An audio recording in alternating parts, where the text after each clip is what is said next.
Selamat malam dan selamat bertemu kembali dalam Renungan Malam God's Amazing Grace atau Kasih Karunia Allah yang mengagumkan oleh Ellen G. White tanggal 3 Juli 2026. Mari kita berdoa. Bapa kami yang di sorga, Allah pencipta langit dan bumi, laut beserta segala isinya. Satu-satunya Allah yang benar yang kami sembah selalu melalui anak-Mu, Yesus Kristus. Kami bersyukur dan berterima kasih oleh sebab penyertaan dan perlindungan Bapa sepanjang hari dalam seluruh aktivitas dan pekerjaan kami. Pada malam ini, kami akan mendengarkan firman-Mu. Mohon karuniakan Roh Yesus Kristus dalam hati kami, sehingga kami dapat mengerti dan menghidupkan firman yang kami pelajari dan dengarkan. Besertalah dengan kami sepanjang malam ini, ya Bapa. Kami persembahkan doa ini di dalam nama Yesus Kristus yang adalah Tuhan dan Juru Selamat kami. Amin. Renungan malam ini akan dibacakan oleh Saudari Jessie Mamentu. Kepada Saudari Jessie, kami persilahkan. Selamat malam.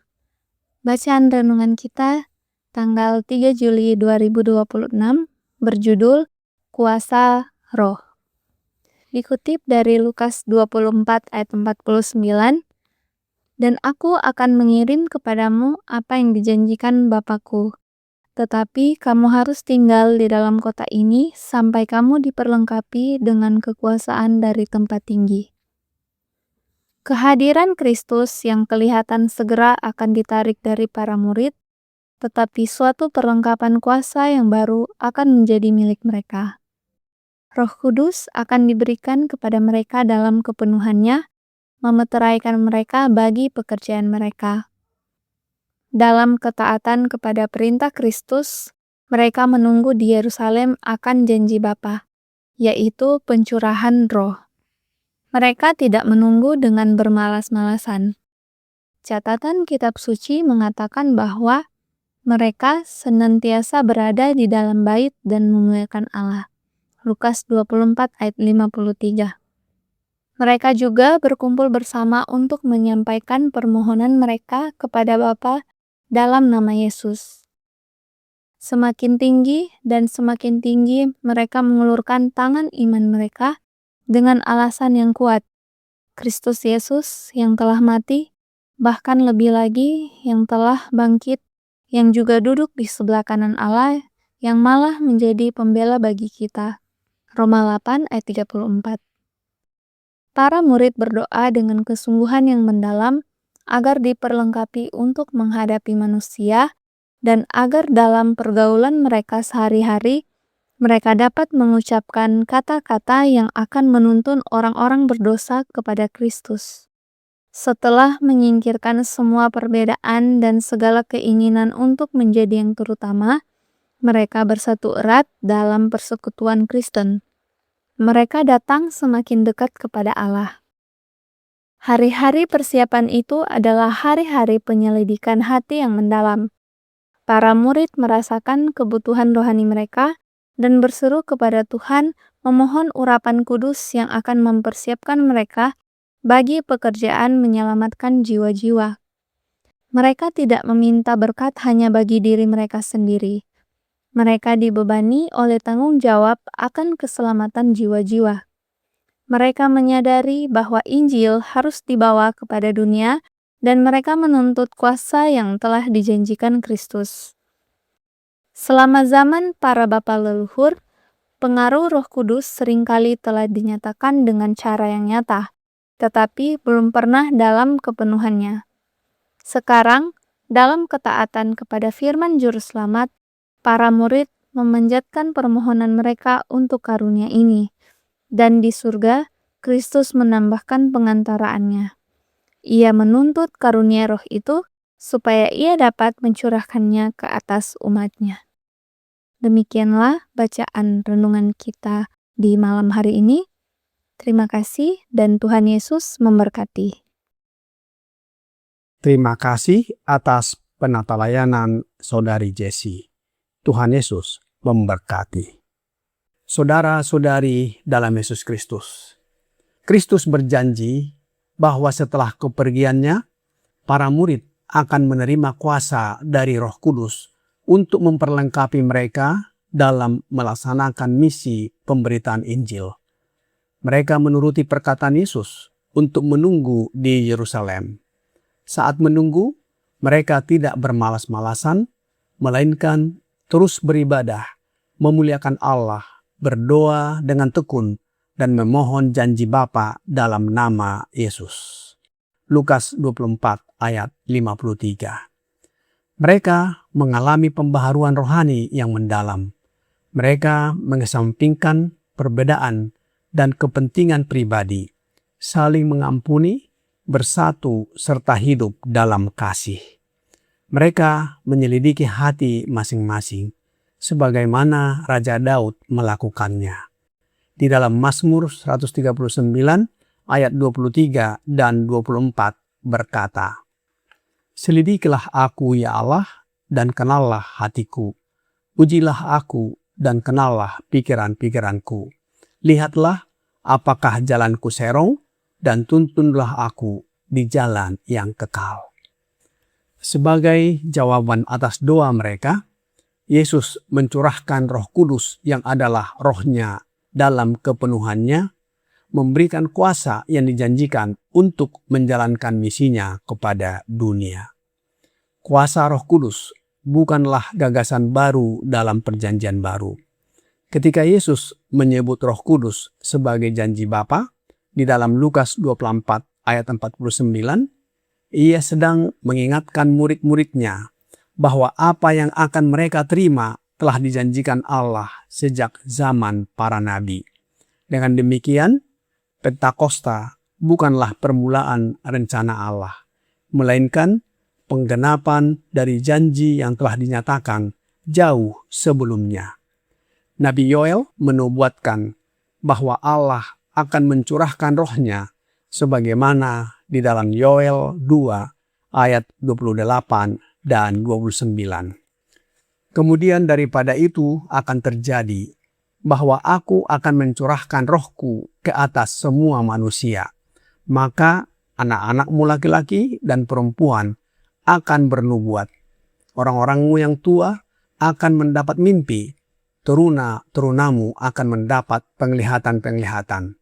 Juga ke atas hamba-hambamu laki-laki dan perempuan akan kucurahkan Roh-Ku pada hari-hari itu.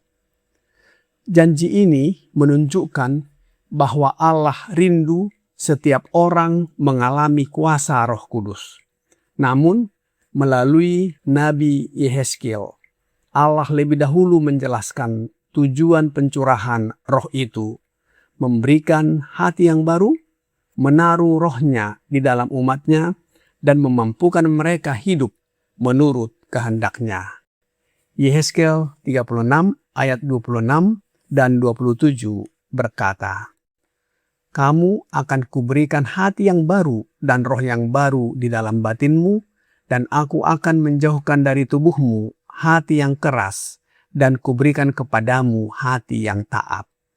Rohku akan kuberikan diam di dalam batinmu, dan aku akan membuat kamu hidup menurut segala ketetapanku, dan tetap berpegang pada peraturan-peraturanku dan melakukannya." Ayat ini menyatakan bahwa mukjizat pertama Roh Kudus yang adalah Roh Allah dan Roh Yesus Kristus bukanlah tanda-tanda lahiriah, melainkan perubahan hati yang menghasilkan kehidupan yang menurut kepada ketetapan dan peraturan-peraturan atau hukum-hukum Allah. Ingat, bila mana kita membaca dan mendengarkan kata Roh Kudus di dalam renungan malam ini dan juga di dalam renungan lainnya, Itu adalah Roh Allah dan Roh Yesus Kristus. Sebagai pengingat bagi kita, mari kita baca kembali tulisan Roh Nubuat di dalam Advent Review and Sabbath Herald, volume 70, nomor 28, tanggal 11 Juli 1893 berkata, memiliki Kristus di dalam hati dan memiliki Roh Allah adalah sama, dan memiliki Roh adalah untuk memiliki kehidupan Kristus, karena Roh adalah hidup karena kebenaran. Itu adalah roh kehidupan di dalam Kristus Yesus. Tujuan utama pekabaran Roh Kudus dijelaskan dengan sangat jelas oleh Yesus. Ia akan memuliakan aku. Yohanes 16 ayat 14.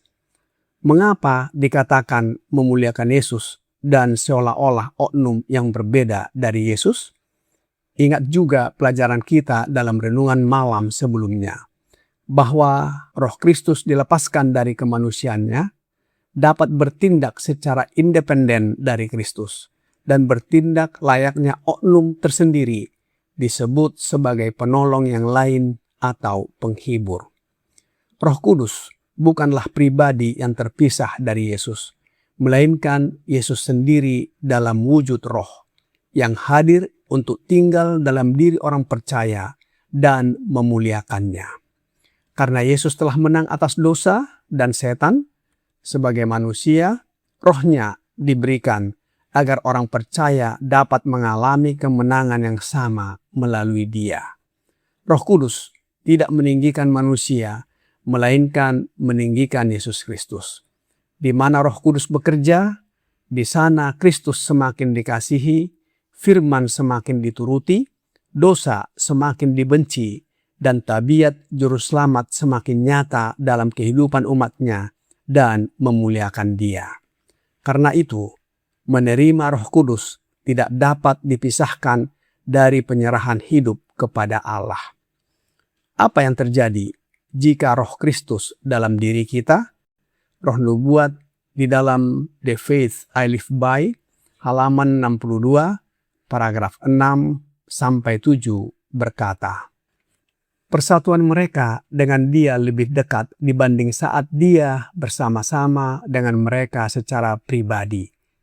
Maksudnya mereka di sini adalah murid-murid Yesus.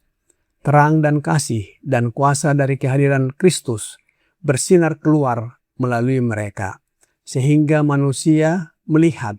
Heranlah mereka dan mereka mengenal keduanya sebagai pengikut Kristus. Kisah 4 ayat 13. Kita boleh kuat di dalam Tuhan dan di dalam kuasa dari kekuatannya. Menerima Kristus, kita ditutup dengan kuasa.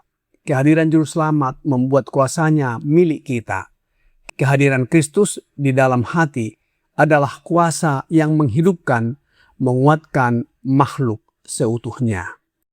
Saudara-saudari dalam Yesus Kristus, jangan pernah merasa Kristus jauh.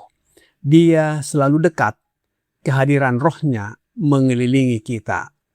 Kuasa Roh Kudus bukan hanya pengalaman para murid pada masa lalu, tetapi merupakan janji Allah bagi kita juga.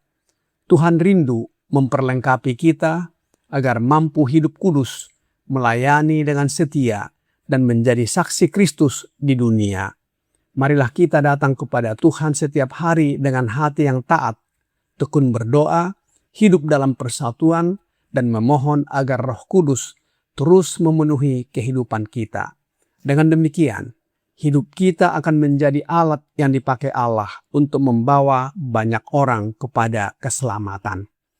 Tuhan tidak mencari orang yang paling kuat, tetapi orang yang bersedia dipenuhi oleh Roh Kudus untuk melakukan kehendak-Nya. Kiranya pekabaran malam ini membawa pembaharuan dan sukacita bagi kita. Tuhan Yesus memberkati. Mari kita berdoa.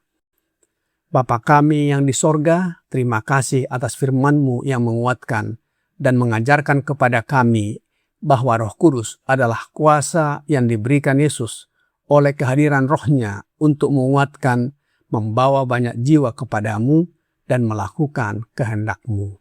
Oleh sebab itu ya Bapa, Kami mohon curahkan roh anak-Mu Yesus Kristus dalam hati kami, agar dapat membawa banyak jiwa kepadamu dan melakukan kehendak-Mu. Biarlah karakter kami diubahkan menjadi serupa dengan karakter Yesus. Bila mana Yesus datang kembali, kami siap menyambutnya dan diangkat masuk ke dalam kerajaan sorga. Kami serahkan hidup kami ke dalam tangan-Mu sepanjang malam ini, ya Bapa. Mohon ampuni kami atas segala dosa dan pelanggaran yang kami lakukan. Kami persembahkan doa ini di dalam nama Yesus Kristus yang adalah Tuhan dan Juru Selamat kami. Amin.